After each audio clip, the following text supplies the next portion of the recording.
ഇന്ത്യയുടെ പ്രേതനഗരം ധനുഷ്കോടി. ഒരു രാത്രി, ഒരു നഗരം, പിന്നെ നിശബ്ദത. ഒരൊറ്റ രാത്രി, അതെ, ഒരു രാത്രി മാത്രം മതി ചിരികളാൽ നിറഞ്ഞിരുന്ന ഒരു നഗരം നിമിഷങ്ങൾക്കുള്ളിൽ മരണത്തിൻ്റെ നിശബ്ദതയിലേക്ക് വഴിമാറാൻ. ഇതാണ് ധനുഷ്കോടിയുടെ കഥ.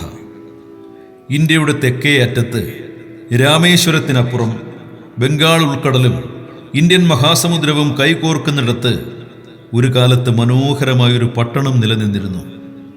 മത്സ്യത്തൊഴിലാളികളുടെ വിളികൾ, റെയിൽവേ സ്റ്റേഷനിലെ ട്രെയിനിൻ്റെ ചൂളം, ചന്തയിലെ തിരക്ക്, കുട്ടികളുടെ കളിച്ചിരികൾ, ജീവിതം അവിടെ അങ്ങനെ നിറഞ്ഞൊഴുകിയിരുന്നു.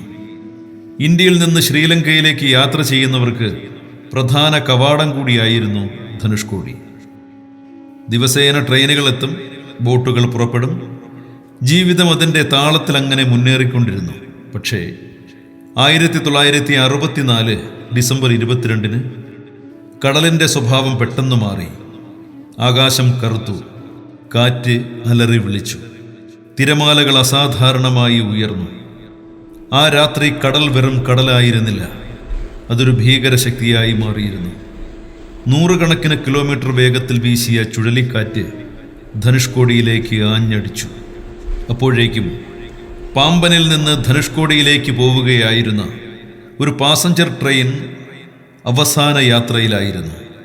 ഒരു നിമിഷം ഭീമാകാരമായ തിരമാല ട്രെയിനിനെ പൂർണ്ണമായും വിഴുങ്ങി. അതിലുണ്ടായിരുന്ന യാത്രക്കാരിൽ ആരും ജീവനോടെ തിരിച്ചെത്തിയില്ല. രാത്രി അവസാനിച്ചപ്പോൾ നഗരം പോലും ബാക്കിയുണ്ടായിരുന്നില്ല. വീടുകൾ, സ്കൂളുകൾ, റെയിൽവേ സ്റ്റേഷൻ, പള്ളി, എല്ലാം കടലിൻ്റെ കോപത്തിൽ തകർന്നു കിടന്നു. ആയിരക്കണക്കിന് ആളുകൾക്ക് സ്വന്തം പ്രിയപ്പെട്ടവരെ നഷ്ടമായി. അതിനുശേഷം സർക്കാർ ഒരു ചരിത്രപരമായ തീരുമാനമെടുത്തു. ധനുഷ്കോടി മനുഷ്യവാസത്തിന് അനുയോജ്യമല്ലാത്ത പ്രദേശമായി പ്രഖ്യാപിക്കപ്പെട്ടു. അന്ന് മുതൽ അത് പ്രേതനഗരം എന്ന പേരിൽ ലോകമറിയാൻ തുടങ്ങി.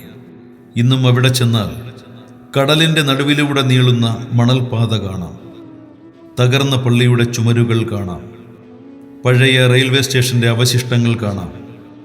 കാറ്റ് വീശുമ്പോൾ അവിടുത്തെ നിശബ്ദത പോലും എന്തോ പറയുവാൻ ശ്രമിക്കുന്നത് പോലെ തോന്നും. എന്നാൽ ധനുഷ്കോടി ഒരു ദുരന്തത്തിൻ്റെ കഥ മാത്രമല്ല.